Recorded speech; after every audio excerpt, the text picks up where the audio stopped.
Hello YouTube. Today is August 12, 2025. So, tea therapy ulit para sa sarili ko. Talk therapy.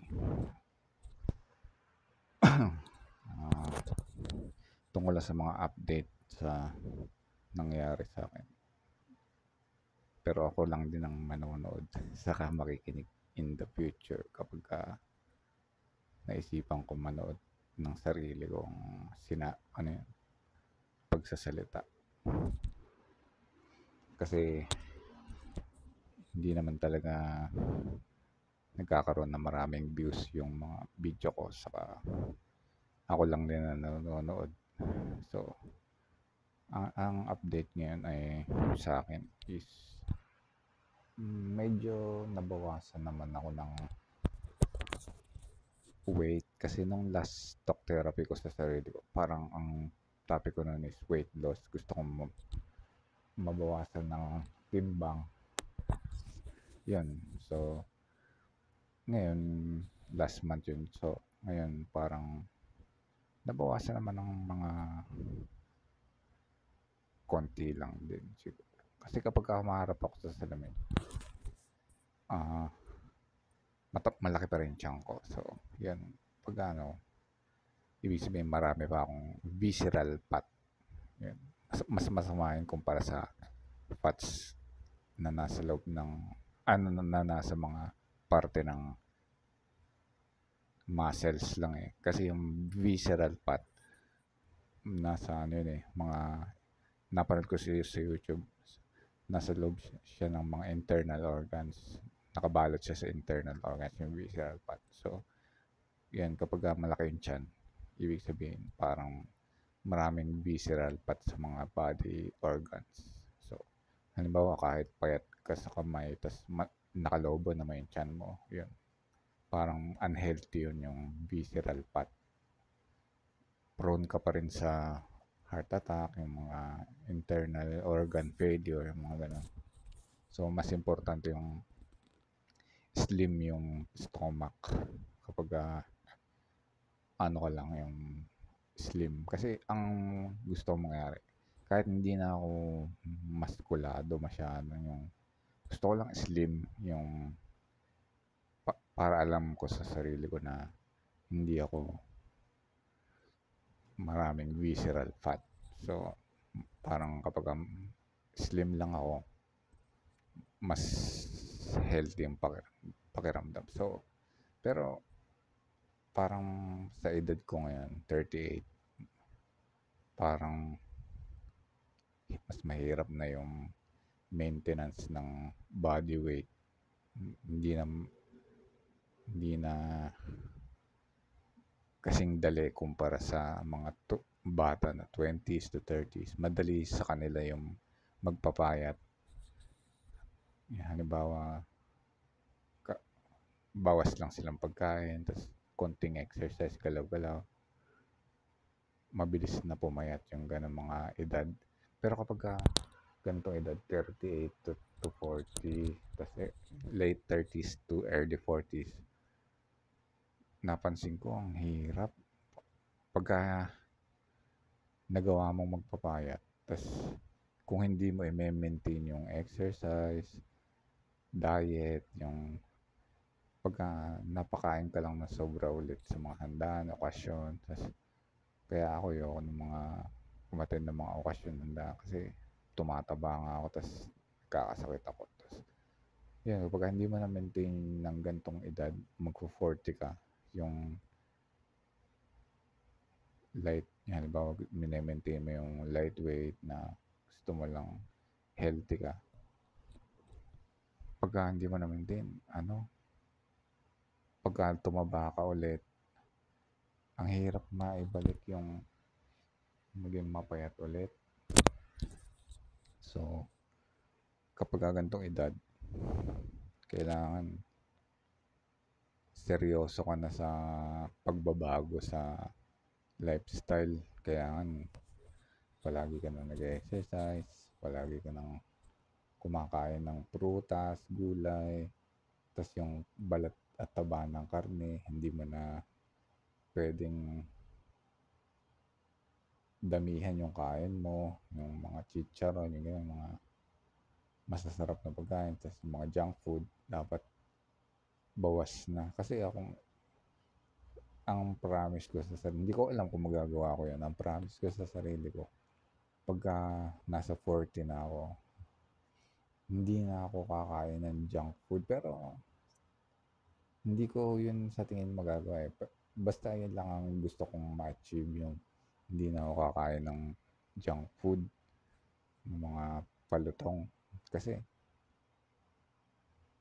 parang nakaka-palpitate sa akin yun eh. Yung pagka mataas yung salt, yung sodium sa katawan. Parang unhealthy sa puso. Eh nag-maintenance ako ng gamot. Kaya hindi ako advisable na kumain na nun. Saka mga matatabang pagkain, balat nga ng karne, gano'n. Kaya kailangan decision ko bago ako mag-40, ay 40 na ako, kailangan magawa ko yun. Halimbawa, ngayon gusto ko hanggang, yun nga, nung nakarang talk therapy ko sa sarili ko, gusto kong December mapayat na ulit ako. Pero ngayon, nagkaroon naman ng progress. Tas yun, gusto ko na talagang maging healthy saka slim ako ulit ng by December. Saka yun, ayoko na mabalik ng rehab para hindi na ako mahirapan sa buhay. Kasi yun, kapag nare-rehab ako, nahihirapan ako. Namimiss ko yung mga activities sa labas ng rehab, malaya. Yan. Dito sa bahay. Ayun. Hindi ko pa rin, ayun, nung last talk therapy ko, sabi ko, plano kong ayusin yung bisikleta. So, hindi ko pa yun nagagawa ulit. Kasi maraming ginawa ako nung last time. Kaya, kailangan ko, siguro, kung hindi sa September, sa October, plano kong ayusin yung bisikleta. O bibili akong bago, tapos ipamigay ko na yung lumang bisikleta kasi parang mahirap nang i-maintain yung mga parts. Kailangan palitan na yung mga bulitas, yung mga lalangisan ulit yung kadena. Kaya plano ko siguro bili na lang brand new ulit para gagamitin ko ulit for 1 or 2 years. Yan. So, yun. Pagka nakapag-bike ako, mas mapapabilis siguro yung weight loss ko. So, yun yung nabanggit ko na nakaraan na mas effective sa akin sa weight loss. Bicycle, cycling, 1 hour every afternoon, 5 p.m. ako lumalabas ng hapon. Tapos, balik ko mga 6:30 to 7 o'clock. Yan, kapag ganun, talagang yung weight loss ko, maganda yung progress kaysa sa walking. Kapag walking, okay din naman yung exercise, kaso mabagal yung progress ko ng weight loss.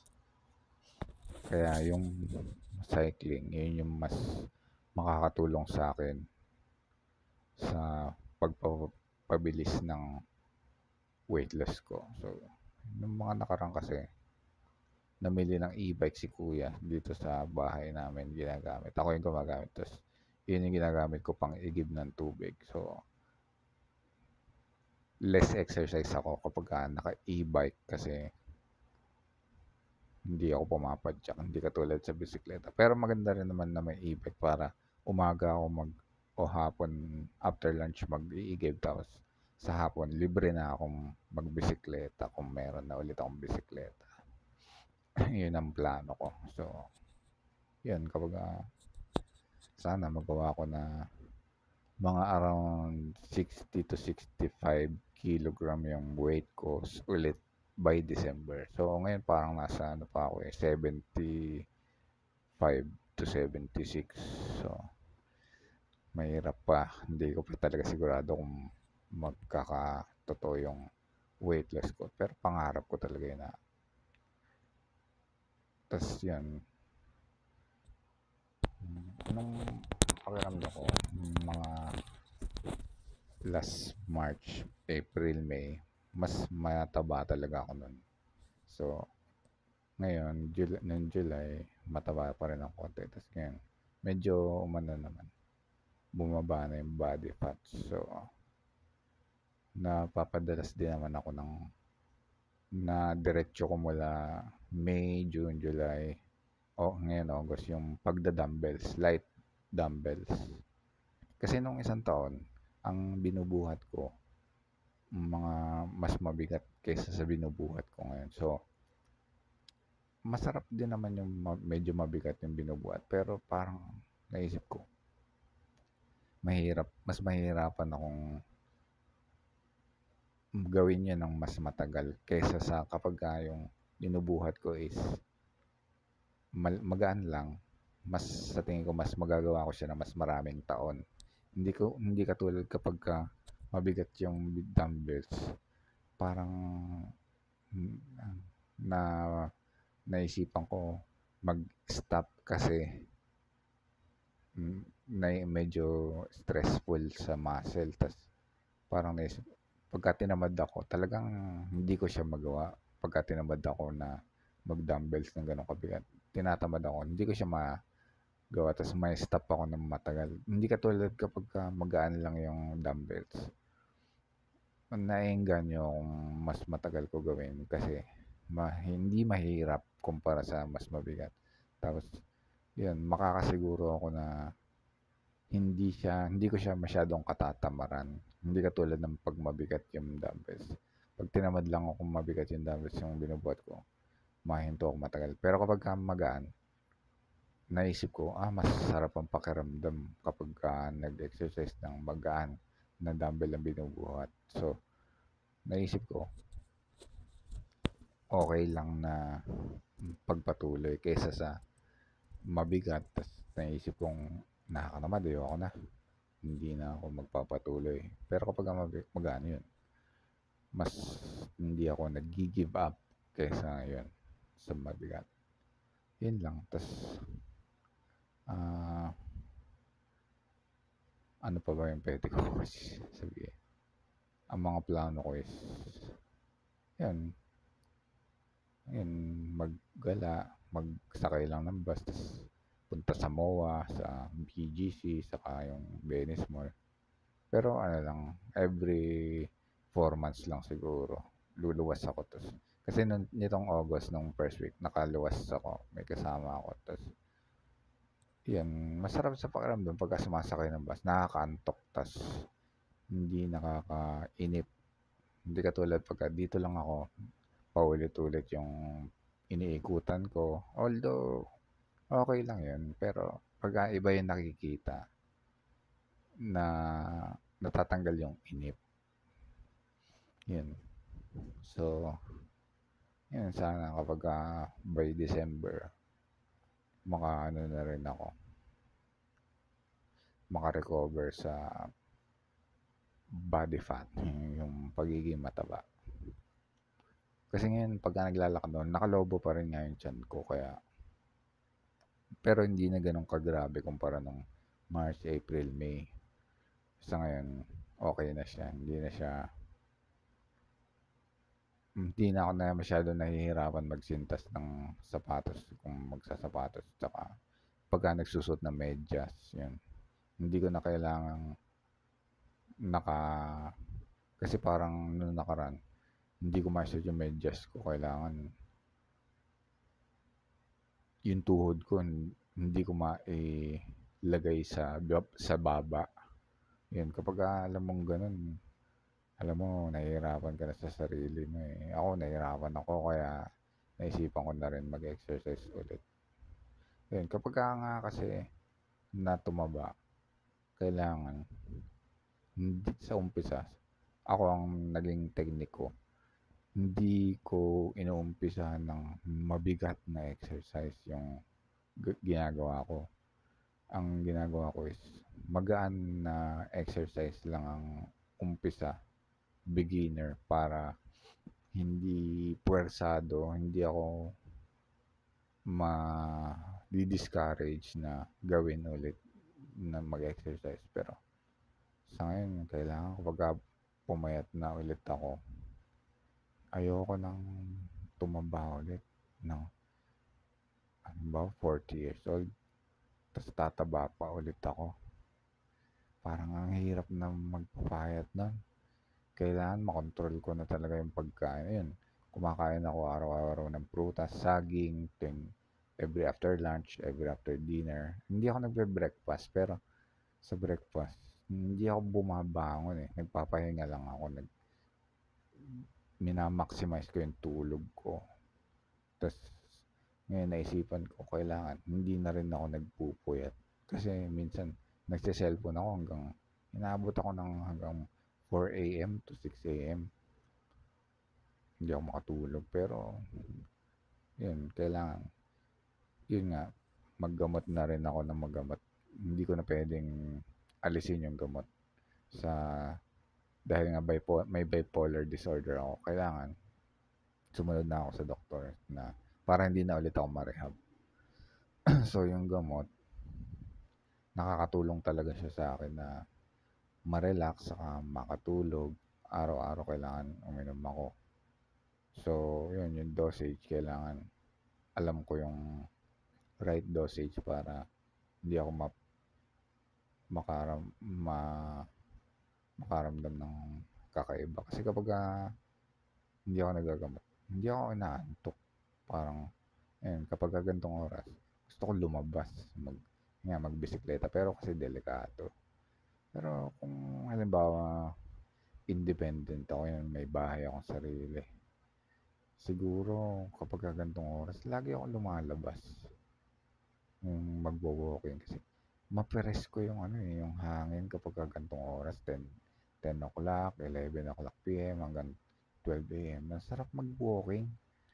Kahit alam mo delikado, ang sarap-sarap mag-walking ng gantong oras. May dala ka lang ilaw, basta lang kung safe lang sana yung lugar, no? Dito naman medyo safe, pero hindi mo rin sigurado, baka makasalubong ka ng mga grupo ng trip. Tapos, yun, mahirap pag may nangyaring masama sa akin. Tapos, ganong oras. Dati kasi nakakalabas ako, kaya pinarehab ako. Yun, kailangan hindi ko gawin yun. Pero ang sarap-sarap talaga ng pakiramdam ko nun. Ang gaan ng paghinga ko. Pagka na, pagka na hahanginan ako ng nagbibisikleta ng gantong oras. Gustong gusto ko talaga yung pakiramdam ko nun. Masayang masaya ako nun. Ewan ko, kapag sa susunod, tatry ko pa rin. Basta wag lang masyadong late, siguro yung 7 o'clock to 9 o'clock PM siguro. Yan yung pinakamaganda sigurong pwede kong biking ulit na gawin. Although masarap din sa hapon, basta wag lang sa masyadong masasakyan. Yun, dito nagagawa ko sa Memorial Park, yung sementeryo. Yun, para may laki naman yung naiikutan. Kaya okay lang siya na gawin doon, na magbisikleta. Yun, kanina nag-walking ako doon. Masarap yung pakiramdam kapag walang usok. Kapag pa baba na yung araw, hindi na masyado mainit. Yun, so sa pagkain, kailangan hindi nga pala ako kumakain ng kanin ng madalas. So, mula June to July, end of June to July hanggang ngayong August, nagawa ko na hindi ako kumakain ng kanin ng tanghali sa kagabi. Ang ginagawa kong alternative, tinapay. Pero parang hindi rin naman masyadong nakakatulong yung tinapay sa pagpapapayat. Kasi carbohydrates din eh, parang kanin din. Kapag ang makadalawang tinapay ka lang na slice, parang kumain ka na rin ng isang cup ng kanin. Ganun. Yung equivalent halos. Mas mababa yung calories, pero ang bagal ko pa rin pumayat. Kaya kailangan kung masabayan ko ng bisikleta. Kasi no isang taon, mga gantong buwan, dire-diretso yung bisikleta ko mula May. Kasi nung last year, 2024, May, medyo mataba rin ako nun. Pero nagawa ko ng buong May, April to May, naka 500 kilometers ako. Kaya, nung nagawa ko yun, nadire-diretso ko siya hanggang bandang September to October bago ako ma-rehab ng 2024. So, yun, pumayat talaga ako nun na hindi kasing payat nung unang beses akong nakapagpapayat. Pero, ang pakiramdam ko nun, healthy na ulit. Kaya, yun. Kaya lang, yun nga, hindi ako na naman naggamot. Pero ngayon, gusto ko matry kung mapapatunayan kung makakapagpapayat ako ng may gamot ako. Yun naman ang gusto ko ma-achieve ngayon. Yung hindi ako magpapatigas ulo na hindi na ako inom ng gamot. Pero makapagpapayat pa rin ako. Yun yung pinaka goal ko ngayon. Yung gusto ko magawa sa buhay ko ngayon. So, yun, 21 minutes na yun. So, hindi ko alam kung magagawa ko yung talk therapy na to every month or kung kailan ako sipagin. So, yun. Hanggang dito muna YouTube. Thank you. Bye-bye.